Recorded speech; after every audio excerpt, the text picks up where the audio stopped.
It's time for a Chicago Bears mailbag here on Bears Now by Chat Sports. My name is Harrison Graham. We'll get to your questions in a few minutes. I did want to hit a quick story off the top, so go ahead and load those in. Hashtag Bears in the live chat. PFF, the day we're filming this, which is Monday, so if you're watching this later in the week, released their top offensive lines. I think they actually ranked all 32. And they had the Bears fourth best in the NFL and best in the NFC North. You look at the rest of the division, Vikings at 7, Detroit at 13. I think the Ragnow retirement plummets them a little bit. And then Green Bay sitting there at 14. So all four in the top half of the league. And it really just got me thinking, like, I do think this Bears offensive line will be good, but top 5, and maybe I just got, bad memories of the last several years of this offensive line just not being up to snuff, but there's still a question at left tackle. Is Jonah Jackson going to bounce back? So I don't think this is just some undeniable top 3, top 5 unit in the league. I think the potential is there to be top 5, but there are still questions. Who's going to be the left tackle, and how quickly does the unit gel? Because that's even something Ben Johnson said. Like, it takes time for those 5 to build cohesion. Look at the best O-lines in the league. Philly, and before the Ragnow exit, Detroit. Those units were there for years building together. There might be one position that gets swapped out, like Mekhi Becton last year filled in at right guard for Philly and fit in pretty well. But if that's your 5th offensive lineman, like it's pretty easy to fit in when you're playing with Lane Johnson and Jordan Mailata and all those guys. So while I'm optimistic, if you told me today, hey, this is guaranteed to be a top 10 O-line, sign me up. 4th, that feels like a bit of a stretch. I'd love to see it happen, but I'm not quite there. Do the Bears have a top 5 offensive line in the NFL? Type Y for yes, type in for no. I do want to make it clear, I think this unit will be good. I just think it might take a little bit of time, so give us your thoughts on top 5 or not. All right, time for your questions now. Cameron Crispin with the $50 super chat. Get the Camerons going in the live chat. What a beast. He goes, do you think the Bears will draft a running back next year? If so, do you think that Jeremiah Love should come to Chicago from Notre Dame? If you see the way too early 2026 mock drafts that get circulated, that is a very common pick. Jeremiah Love to Chicago. Why? Because we know that they were interested in Ashton Jeanty this year. He profiles as the best running back in college football heading into this season. We'll see if that ends up playing out.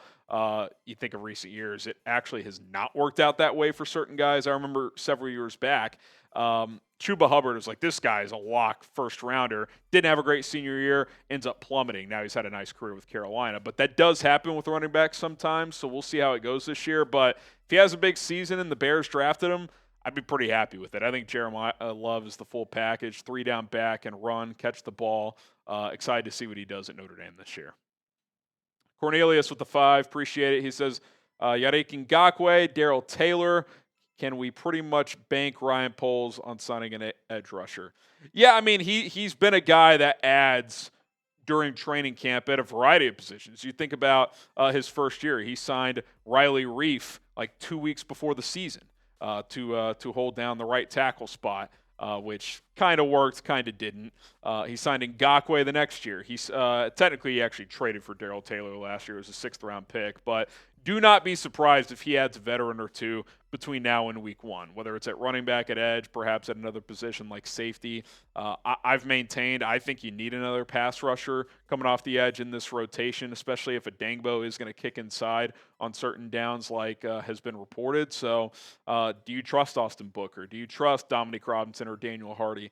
I would say it would be hard to make that projection for your number 3 edge rusher. If one of those guys is your 4th, okay, I can be on board with that. But whether it's Za'Darius Smith, Jadeveon Clowney, a trade that's out there that we haven't foreseen, I'd like to get a rotation edge rusher in there that can get after the quarterback.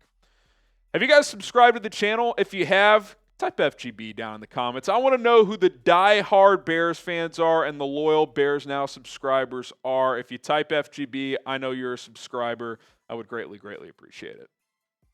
Hunter Young, do you think Caleb will take less money like Tom Brady? We're already talking Caleb Williams' 2nd contract. If he's good enough where he's going to get a big contract, honestly, probably not, especially not on his first big contract. Now, maybe in his 30s or something, and this is obviously the dream scenario where he's awesome and he's here for 15 years. But Brady's kind of now an outlier. First of all, it's kind of a different time. The money isn't what it is now. He was making so much off the field.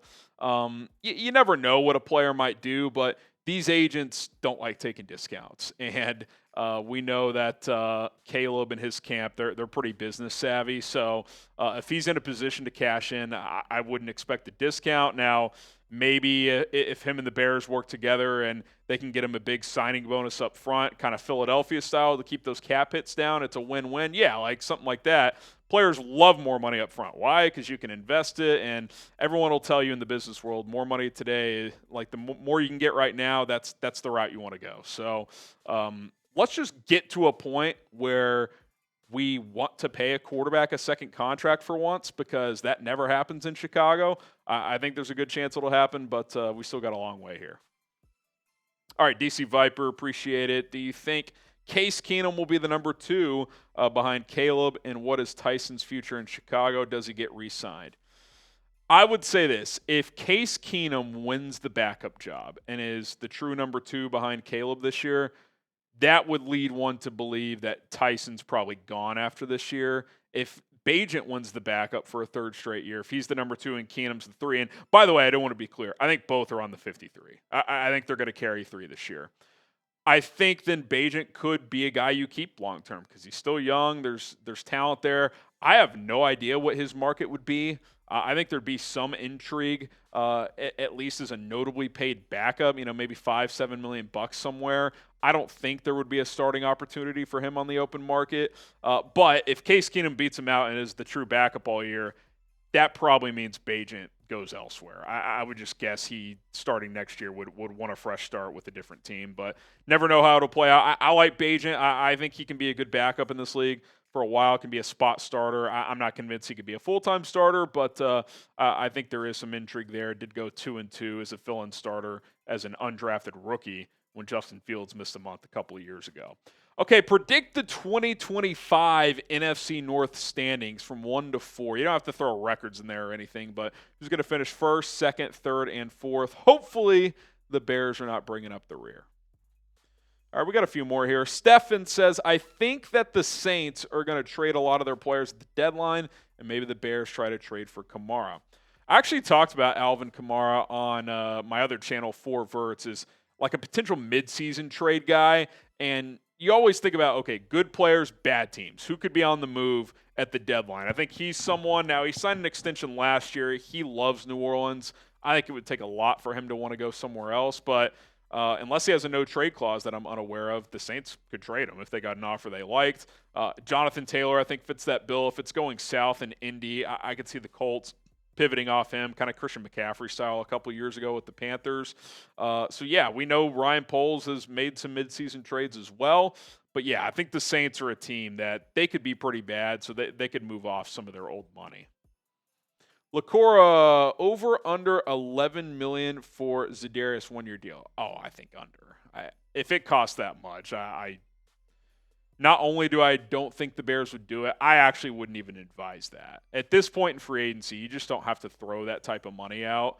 I think you're looking at, now maybe with incentives or something like that, I would guess base of $6 to $8 million. That would be my guess. If you're talking double digits, the Bears gave Ngakoue $10 million a couple years ago in August, and that didn't really pay off. I don't think Poles is going down that road again. I think he's looking for someone in the $5-7 million range. If he has to go a little further, maybe add a void year or something like that, he might be willing to do it. But I like Za'Darius Smith, but he's probably not going to start. He'll probably be a heavy rotation guy. I don't think you pay that a player like that 10, 11, 12 million bucks. If someone else wants to, hey, have at it. I also think if that market was out there, he probably would have signed by now. So we'll keep an eye on it. I think he's a name to monitor for the Bears moving forward, certainly over the next few weeks. But $11 million, I'd have to take the under there.